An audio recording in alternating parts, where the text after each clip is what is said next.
नमस्कार, मैं हूं राम प्रकाश राय। अरुणाचल प्रदेश के तवांग सेक्टर में जो घटना हुई थी भारतीय सेना और चीनी सेना के बीच में, उसका सोशल मीडिया पर एक वीडियो तेजी से वायरल हो रहा है।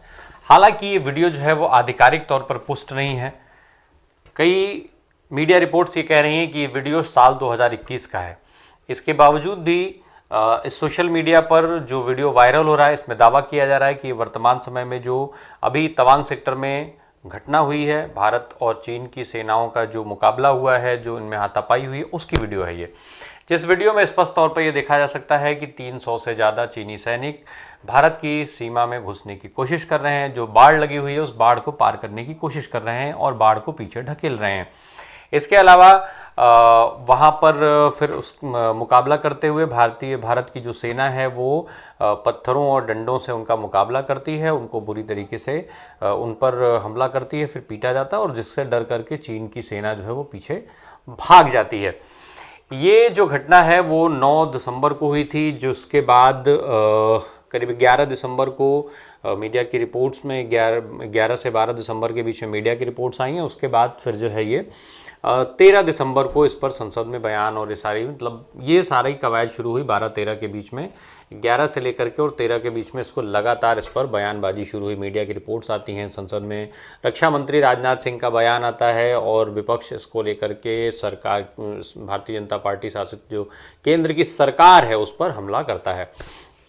ये सारी घटनाएं एक के बाद एक लगातार हो रही हैं, जिसके चलते संसद का सत्र भी प्रभावित हुआ। जिसके बाद गृह मंत्री अमित शाह ने कांग्रेस पर सवाल उठाते हुए कई सारे पुराने मुद्दे गिना डाले। इसके अलावा उन्होंने साल 2005 से 2007 के बीच राजीव गांधी फाउंडेशन में हुए वित्तीय लेन देन का हवाला देते हुए उन्होंने कहा कि वो कांग्रेस बताए कि आखिर उसका चीन से क्या संबंध है, क्यों चीनी दूतावास की तरफ से उसे 1,35,00,000 रुपये का जो है वो अनुदान दिया गया। खैर, इस बीच में तमाम सारे विवाद, एक दूसरे के ऊपर आरोप प्रत्यारोप चल रहे हैं। पर इन सबसे अलग रक्षा मंत्री ने जो संसद में बयान दिया था उसमें उन्होंने ये स्पष्ट किया था कि तवांग सेक्टर के यांगसे इलाके में ये घटना हुई है, जो वास्तविक नियंत्रण रेखा पर अतिक्रमण का मामला है। और चीनी सेना की तरफ से ये कोशिश की गई थी कि ये जो यथास्थिति है उसको एक बदलने का प्रयास किया गया था, उसको एक तरफा बदलने का प्रयास चीनी सेना के द्वारा किया गया था, जिसको भारतीय सैनिकों ने नाकाम कर दिया था। चूँकि चीन की से लगी हुई जो भारत की सीमा है वो स्पष्ट नहीं है और अक्सर इस पर विवाद होते रहते हैं। चीन जो है वो अरुणाचल प्रदेश के में करीब 90,000 वर्ग किलोमीटर की ज़मीन पर अपना दावा करता है। वो दावा करता है कि उसकी ज़मीन है। वहीं भारत का कहना ये रहता है कि चीन ने पश्चिम में अक्साई चीन के करीब 38,000 वर्ग किलोमीटर के क्षेत्र पर अवैध रूप से कब्जा जमा रखा है।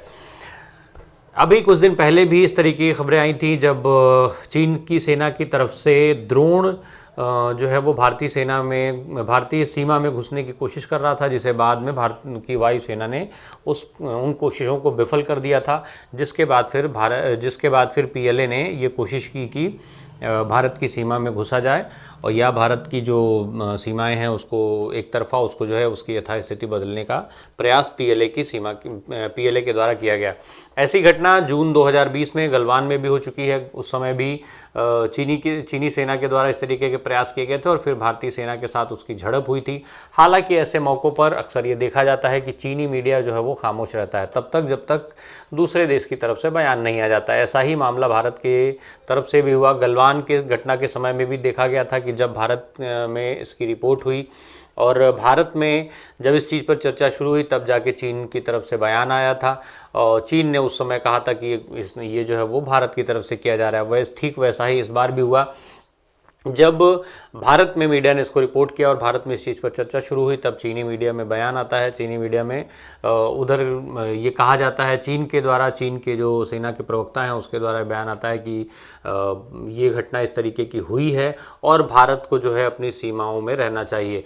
यानी भारत और चीन दोनों एक दूसरे पर आरोप लगा रहे हैं। चीन जहां कह रहा है कि ये भारतीय सेना के द्वारा किया गया, भारतीय सेना जो है वो चीन की सीमा में घुसना चाहती थी, चीन की सेना को वहां पर जो है वो रोकना चाहती थी। इसके अगेंस्ट में ये घटना हुई और वहीं भारत की सेना द्वारा ये कहा जा रहा है कि चीन की तरफ से सेना जो पीएलए है वो भारतीय सीमा में घुसने की कोशिश कर रहा था, जिसके बाद ये घटनाएं हुई। बहरहाल इसके पीछे जो विश्लेषक हैं वो ये कारण मानते हैं कि ऐसे कई कारण हैं जिसके चलते भारत और चीन के बीच में ये विवाद होते हैं। एक उसका सबसे बड़ा कारण है कि जो चीन के साथ भारत की सीमाएं हैं वो स्पष्ट नहीं है, यानी जो एलएसी है वो स्पष्ट नहीं है। नक्शे पर चीन जो है वो एलएसी को खींचना नहीं चाहता है और इसी के चलते इस तरीके की घटनाएं होती रहती हैं।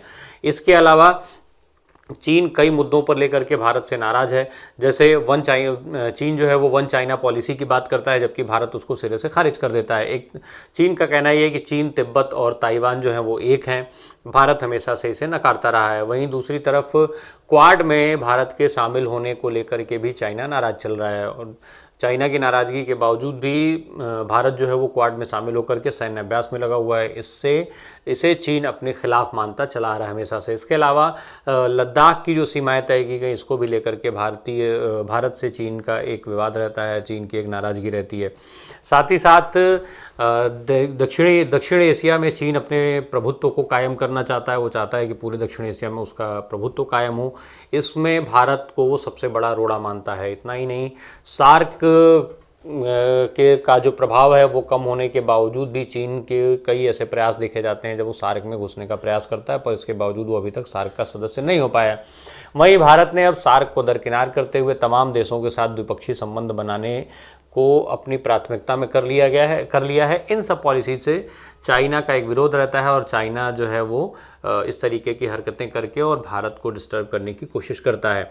सबसे चौंकाने वाली बात यह है कि इतने डिस्टर्बेंसेस के बाद भी, इतनी झड़पों के बाद भी चाइना के साथ भारत का कारोबार न केवल जो है वो कारोबार लगातार चल रहा है, बल्कि वो पहले की अपेक्षा लगातार बढ़ भी रहा है।